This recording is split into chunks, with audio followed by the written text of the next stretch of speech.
The tradition of the Bamboo Grove Monastery. The first monastery offered to the Buddha and the meaning of having a place to stay. After King Bimbisara took refuge in the Buddha, the Dharma, and the Sangha, a new thought arose in his heart.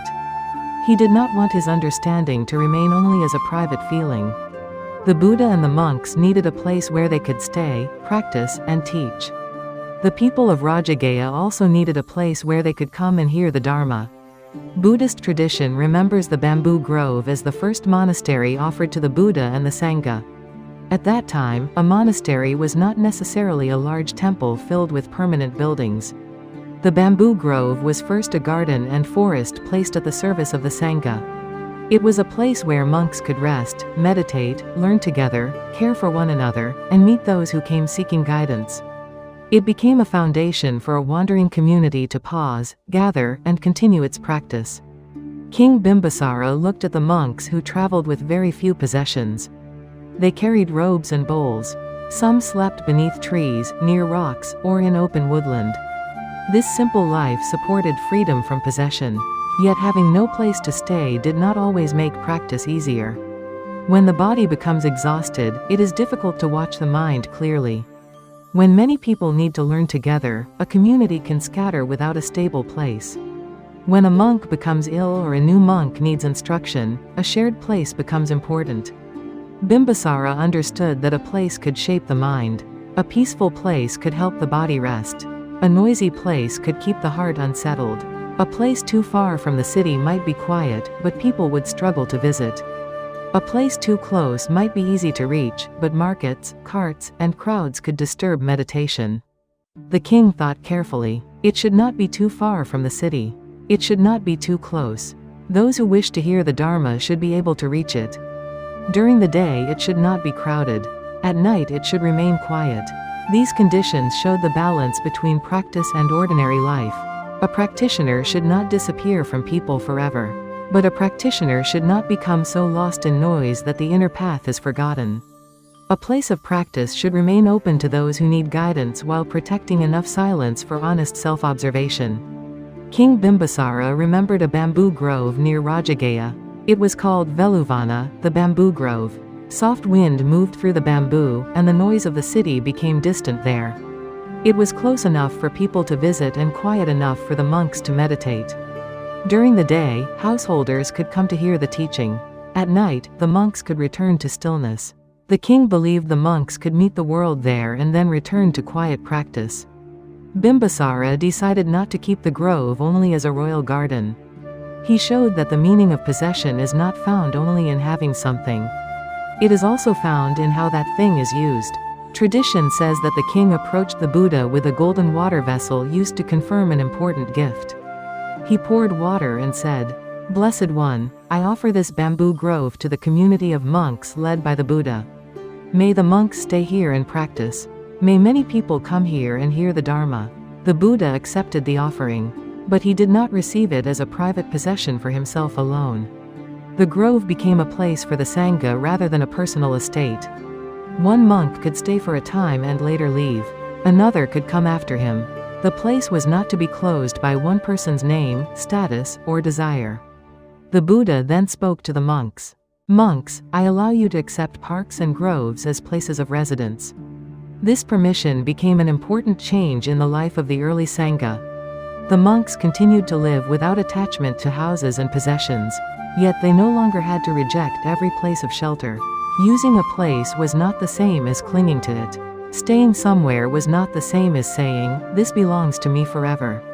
A place could support practice when it was used carefully, shared fairly, and left without attachment when the time came.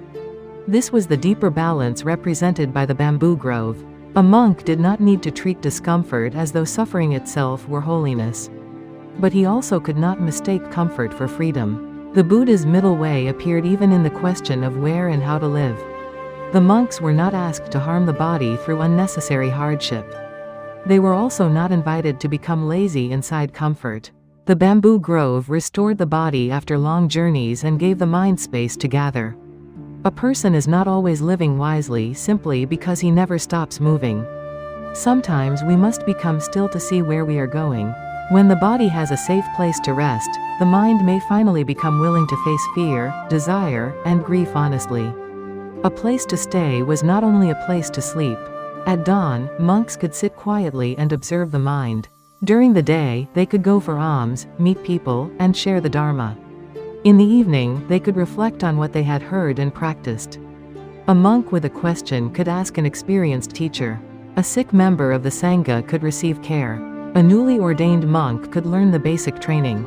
A community needs space not because space creates awakening, but because good conditions can support the work that leads toward awakening. The Dharma began with one person's realization. But for the teaching to continue, people needed to remember it, practice it, discuss it, and pass it on. The bamboo grove became one of the places where this could happen. The Buddha did not use the monastery to make people dependent on him. Those who came were taught to see and understand for themselves. When the time was right, monks were still sent onto different roads. The monastery was not a wall built to escape the world. It was a place where the mind could become clear before returning to the world. If a person carries anger and exhaustion into every meeting, even kind intentions may become harsh speech. But when the mind has been cared for in silence, the same truth can be offered with more patience and compassion. The bamboo grove also became a bridge between monks and householders. Lay people offered food and a place to stay. The monks shared the Dharma and a path of practice. Still, the Dharma was not payment for a gift, and generosity was not a business arrangement. Bimbisara did not offer the grove to make the Buddha a private teacher of the royal court. He opened the place so that anyone who sincerely sought the Dharma could come. He could create a helpful condition, but he could not command meditation, wisdom, or awakening. Those remained the responsibility of each person who entered the grove. The monks also had to care for the shared place, respect one another's quiet, and remember the purpose of practice. The grove supported the community, and the community had to preserve the meaning of the grove. A quiet forest cannot awaken a person by itself, but it can create enough space for that person to look inward. A good teacher cannot walk the path for a student, but the teacher can reveal where the student has gone astray. A community cannot remove every person's suffering, but it can help someone return to balance when walking alone becomes difficult. To have a place to stay also means having a place to return. In ordinary life, the mind becomes scattered by work, fear, desire, and conflict. Sometimes we lose sight of what matters. At such times, we need a place where we can pause, breathe, and look again. We may not have an ancient bamboo grove near us. Still, we can create a small place of practice. It may be a quiet corner, a few mindful breaths, a teaching we return to, or a relationship where we can speak honestly. These can become small monasteries of the heart. But such a place should not become a hiding place where we avoid life forever.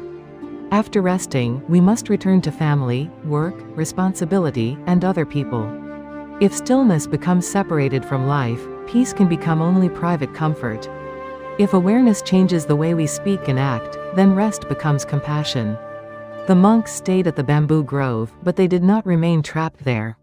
They taught those who came and traveled again when the time was right. The time of staying and the time of leaving completed each other.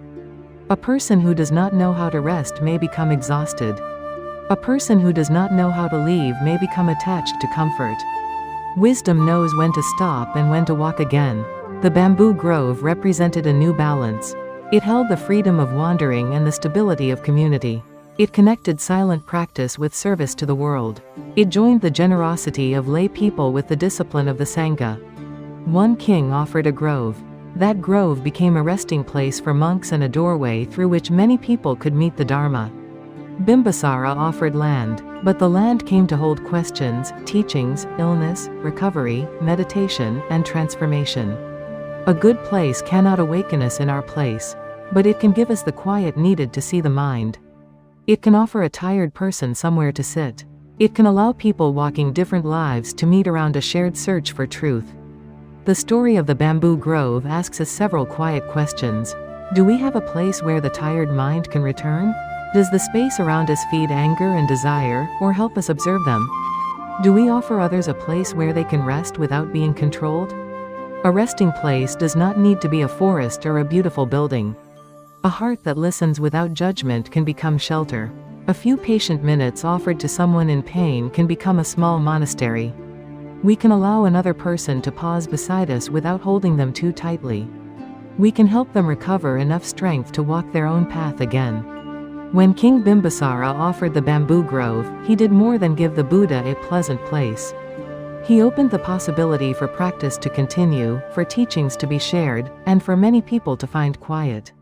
When the Buddha accepted the gift, freedom did not become the enemy of staying. Staying became preparation for compassionate movement. The silence of the bamboo forest did not remove people from the world. It helped them return with clearer minds and kinder hearts. May a quiet place be prepared within your heart today. May rest help you see yourself with honesty. And may the peace you receive become a warm place where someone else can pause, recover, and begin walking again.